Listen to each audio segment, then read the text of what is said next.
Kakak Rizky Bilar sebut Lesti Kejora sumber cuan, tak yakin bakal diboikot. Publik dibuat geram pasca terungkapnya ending dari drama KDRT yang dilakukan Rizky Bilar kepada Lesti Kejora.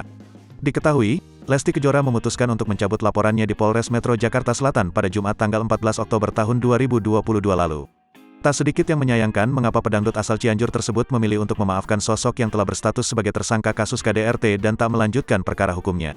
Dari hal itu kini muncul desakan kepada Komisi Penyiaran Indonesia, KPI, yang akhirnya juga telah mengeluarkan pernyataan soal pelaku KDRT yang dilarang untuk tampil di televisi. Setelah Rizky Bilar, kini Lesti Kejora juga diminta untuk diboikot dari televisi. Imbas pencabutan laporan KDRT, Lesti Kejora nampaknya benar-benar kehilangan simpati dari warganet.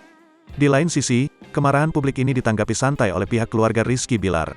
Bahkan kakak Rizky Bilar, yakni Bobby mengaku tak percaya Lesti Kejora dan adiknya diboikot oleh TV. Nggak mungkin kalau diboikot, kata Bobby, kakak Rizky Bilar dikutip tribunstyle.com dari kanal YouTube SCTV, Selasa, tanggal 18 Oktober tahun 2022. Tak hanya itu, kakak Rizky Bilar juga menyebut pihak stasiun TV akan rugi jika memboikot Lesti Kejora. Bobby percaya kalau adiknya dan juga Lesti Kejora tidak akan diboikot. Menurut kakak Rizky Bilar, kabar adiknya dan Lesti Kejora diboikot itu hanya sebuah isu liar saja. Benar nggak beritanya? Dia, Lesti Kejora dan Rizky Bilar, benar-benar diboikot, katanya. Kan isunya doang, sambungnya.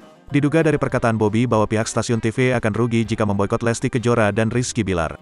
Menurutnya, Lesti Kejora dan Rizky Bilar termasuk salah satu artis yang banyak menghasilkan uang.